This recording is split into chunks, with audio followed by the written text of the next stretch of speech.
Assalamualaikum Pak. Waalaikumsalam. Selamat pagi. Selamat pagi. Perkenalkan Pak, nama saya Prawat Rahul. Saya yang bertugas di ruangan ini Iya. dari jam 8 pagi sampai jam 2 siang nanti. Nah, tujuan saya datang ke sini Pak untuk memberitahu hasil lab yang kemarin sudah dilakukan oleh dokter terhadap Bapak. Namun sebelumnya, apakah Bapak sudah mengetahui penyakit yang Bapak alami? Belum tahu Pak ya? Belum. Nah, di sini saya akan membacakan hasil labnya Pak ya. Ya. Nah, hasil labnya ini berdasarkan dari lab, Bapak ini terkena penyakit kanker paru. Aduh. Bapak sudah mengetahui kanker paru itu apa? Belum tahu ya? Iya. Kanker paru itu Pak adalah kanker yang terbentuk di paru-paru. Kanker ini Pak merupakan penyakit yang ganas Pak ya, yang mana pada jaringan paru itu berasal dari sel-sel di dalam paru-paru itu dapat tumbuh dan tidak terkendali. Apakah penyakit ini berbahaya, Pak? Untuk penyakit ini Pak tentu berbahaya Pak. Aduh, gimana tuh? Karena dan harus diwaspadai oleh semua orang Pak, karena penyakit ini sangat mudah dijumpai. Karena penyebab pertamanya itu ya dari asap rokok Pak ya. Nah, karena paru-paru ini Pak akan mengalami kerusakan seperti pembesaran kantong udara Pak, yang mana bisa menyebabkan itu kesulitan untuk bernapas, sesak, asma gitu Pak. Terus penyebarannya itu ke organ lain sangat cepat Pak, karena paru-paru bertugas mengantarkan oksigen ke organ tubuh seperti otak, jantung, hati, dan ginjal gitu Pak. Untuk penyebab dan gejalanya seperti apa?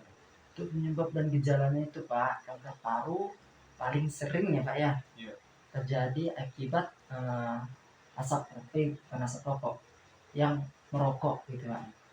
Terus meski demikian Pak ya, orang yang tidak merokok juga bisa terkena kanker paru Pak. Terus terutama yang sering terpapar polusi udara, tinggal di lingkungan yang dekat berbahaya, atau memiliki keturunan Pak, misal dari ayah, kakek itu bisa. Untuk gejalanya, batuk yang berkepanjangan Pak, yang tak kunjung sembuh. Apakah Bapak sudah mengalaminya sebelumnya Pak? Sudah. Nah, itu salah satunya Pak. Terus sesak napas, nyeri dada bagian di sini Pak. Terus kelelahan ataupun penurunan berat badan. Apakah Bapak sudah mengalami semuanya itu Pak? Sudah sih. Oh ya, salah satunya gejalanya itu Pak. Ya, terus untuk pencegahannya itu gimana ya? Untuk pencegahan daripada kanker paru itu sendiri Pak, kita itu dapat menghindari faktor risiko dengan berhenti merokok Pak. Terus kita bisa menjauhi dengan orang-orang yang sekelilingnya itu dengan asap rokok. Terus yang kedua itu Pak, bisa memilih pola makan yang baik, yang sehat, seperti makan protein yang tinggi, telur, ikan, sayur, ya. Iya, buah-buahan. Terus yang ketiganya itu berolahraga secara teratur gitu Pak. Nah, untuk pengobatannya? Untuk pengobatannya itu Pak bisa dilakukan dengan operasi. Tapi operasi itu pun jika keadaannya memang benar-benar memburuk gitu Pak, itu baru kita lakukan operasi. Yang kedua itu radioterapi, yaitu dengan menggunakan sinar dengan energi yang cukup tinggi Pak untuk membunuh sel kanker, yaitu menggunakan X-ray Pak nama alatnya. Terus kemoterapi, terapi target, ada juga imunoterapi dengan terapi laser. Ya, apakah penyakit ini bisa disembuhkan ya Pak? Untuk penyakit ini ya tidak bisa Pak ya, karena ini termasuk penyakit kronis Pak, dan penyakit yang berkepanjangan sangat panjang gitu Pak. Jadi akan tetapi Pak ada sih solusinya agar si penderita penyakit kanker ini tidak mengalami kesakitan gitu Pak.